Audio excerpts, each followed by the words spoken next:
have some beautiful dahlias in the garden, but they've only got very short stems, but isn't that absolutely gorgeous?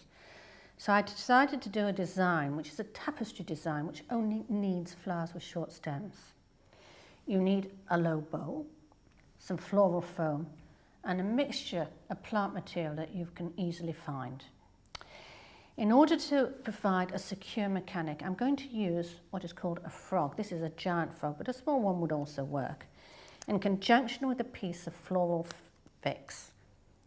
This, or blue tack, would work just as well, adheres nicely to the plastic bottom of the frog, and I place it in the centre. Now, when using this, the only tip you need to know is the surface of your bowl must be clean and dry, otherwise it won't stick. I can now place the foam on the frog, and it's really nice and secure. You'll notice that the foam is the same level as the rim of the container, and that's what I want, because I don't want the flowers to overpower the bowl, which is going to be part of the design. So where do I start? You can start anywhere you like, really, but I usually find that by placing a few gorgeous leaves over the rim of the container, gives a nice sort of background for you to start adding your flowers. This is a heuchera leaf that's grown very, very easily in the garden. So I'm trying to group all the plant materials. So there's one placement there of heuchera, and then I will perhaps do another one. Perhaps this is a geranium leaf over the other side, and again I'm grouping them, placing the largest leaf at the base and then the second one over. In fact, I'm just going to move that over a little bit more. I don't want it to hide the container too much. So that is the basis of the design. And then I'm going to take the star players, my beautiful dahlias, and cut them. And I just think that over the heuchera leaves, they're really rather gorgeous. So you can see it's a very low design that's meant to be looked into. I only need 2 or 3 of these, cutting the ends and then just placing them 1, 2, and then a third one that's slightly damaged. By the way, when you are looking to buy dahlias, always look at the underneath and check that none of the petals underneath are sort of wrinkled and just a bit faded. That means they're nearing the end of their life. So 1, 2, and I'm just going to place that there to give a nice strong positioning. Now what else have I got? I've got these, which are, they're not the spray carnation, these are actually called pinks. And the reason that they are a little bit different, although the same family as the spray carnation, is they have got a lovely fragrance.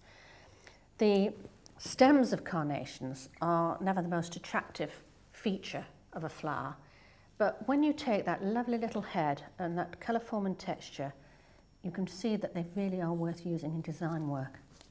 So I'm going to make a group of these here over to this side. And I'm just going to use about 2 stems of these.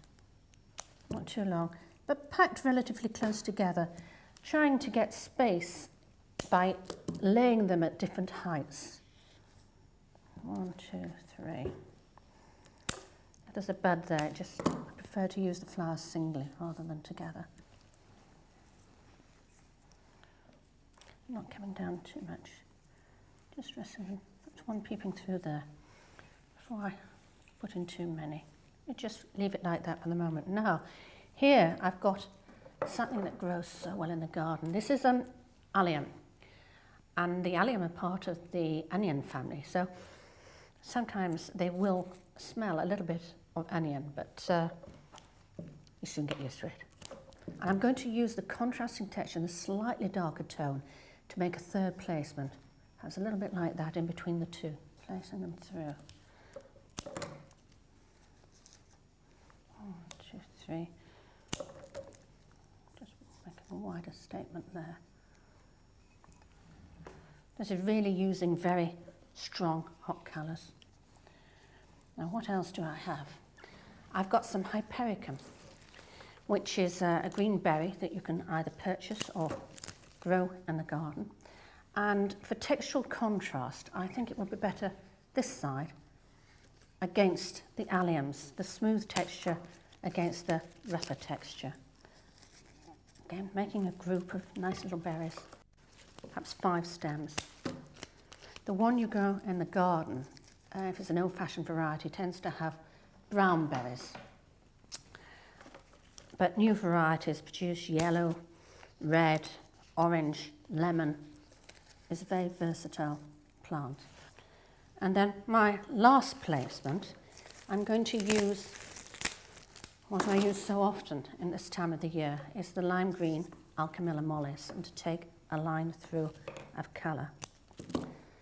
Take off that so I can insert it easily in the foam. But to mass it rather than to scatter it so that there's not too much space. This design is a play on textures. So when selecting your plant material, you need to think of the smooth texture, which I've got with the Hypericum, fluffy texture with the Alchemilla, the strong, smooth texture of the pinks, and then the dahlia is the star turn. So I think this low tapestry design does justice to my beautiful dahlias, and it is so easy to create. Having a nice structured pot to begin with always helps. But if you're using one, make sure that the flowers don't completely overpower them. Keep them low and let the whole come together to incorporate one beautiful design.